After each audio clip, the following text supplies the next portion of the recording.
Hello दोस्तों, कहानी की इस नई सीरीज में आप सभी का स्वागत है।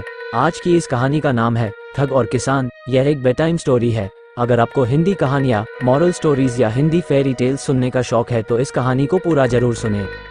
ठग और किसान। धौलपुर नामक गांव में चंदन अपनी पत्नी के साथ रहता था। दोनों पति पत्नी मिलकर खेती और पशुपालन का काम करते थे। चंदन सीधा साधा व्यक्ति था। वो अपने बैल लेकर खेतों पर जाने के लिए तैयार हुआ, लेकिन तभी उसकी पत्नी सुंदरी ने रोका। सुंदरी, आप आज भी खेतों पर जा रहे हो? चंदन, आज खेतों पर बहुत काम है, पर तुम ऐसे क्यों टोक रहे हो? सुंदरी, पड़ोस के गांव में आज पशुओं का मेला लगा है, आपको वहां जाना था ना? आप बोल रहे थे कि एक बैलों की जोड़ी और लेनी है।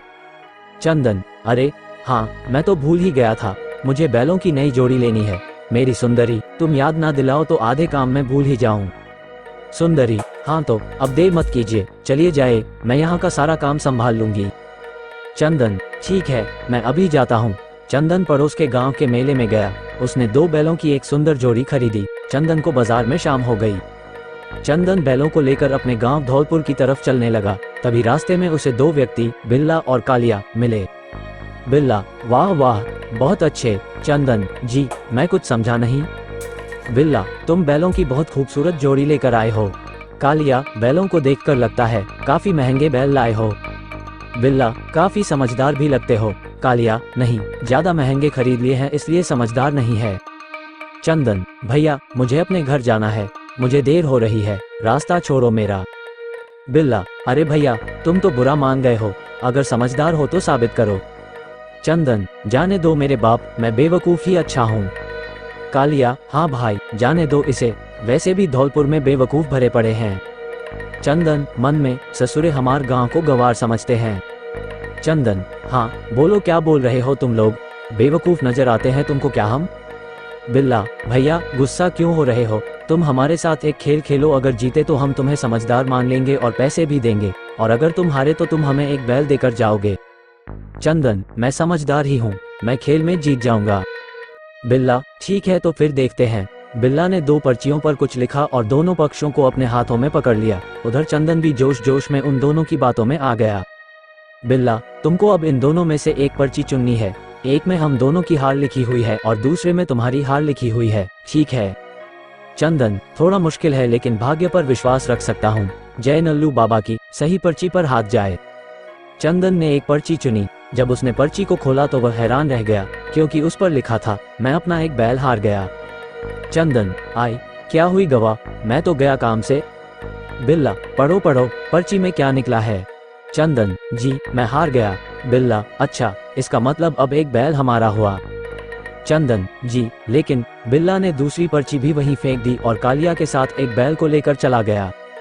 चंदन ने दोनों पर्चियां लेकर अपनी जेब में रख ली और उदास मन से एक बैल को लेकर घर की तरफ रवाना हुआ।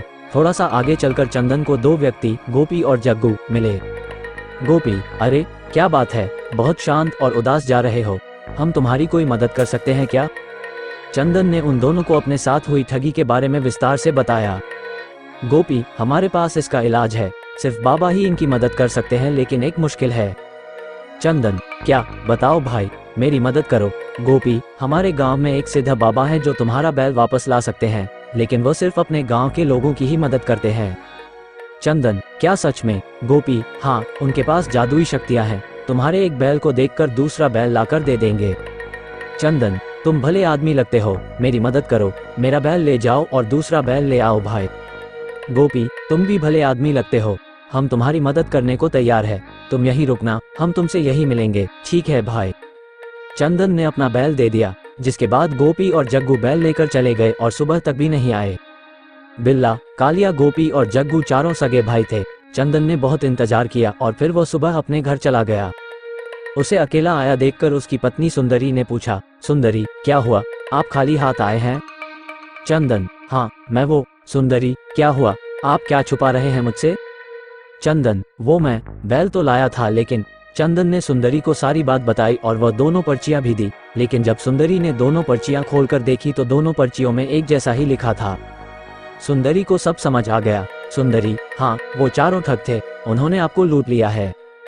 चंदन, अब क्या कर सकते हैं? सुंदरी, मेरे पास एक उपाय है। सुंदरी ने चंदन को एक उपाय बताया। चंदन, हाँ, ये ठीक है, मैं कल ऐसा ही करूँगा। अगले दिन चंदन ने चूड़ी बेचने वाले मनिहार का भेष बनाया और आसपास के गांव में उन ठगों को ढूंढने निकला। चंदन को सुबह से दोपहर हो गई, तभी उसे एक घर के सामने 2 बैल बंधे दिखे। चंदन, ये बैल तो मेरे हैं, ये घर जरूर उन ठगों का है, आज इनको नहीं छोड़ूंगा, मैं इनको सबक सिखाकर ही रहूंगा। चंदन उस घर के पास आवाज लगाने लगा। बिल्ला बाहर आया। बिल्ला, हमें चूड़ियों की कोई जरूरत नहीं है भाई, आज घर में कोई नहीं है, चलो जाओ यहाँ से। चंदन, कोई नहीं भैया, आज तुम ही चूड़ी खरीद लो। बिल्ला, तुमको बोला है ना, घर में आज कोई भी महिला नहीं है। चंदन, अच्छा तो आज वो खेल ही खेल लीजिए जो कल रात को खेला था। चंदन अपने असली रूप में आ गया और उसने बिल्ला को बहुत पीटा। बिल्ला, अरे मत मारो भाई, गलती हो गई, अरे छोड़ दो, आए आए। बिल्ला अपनी टांगों से चल भी नहीं पा रहा था।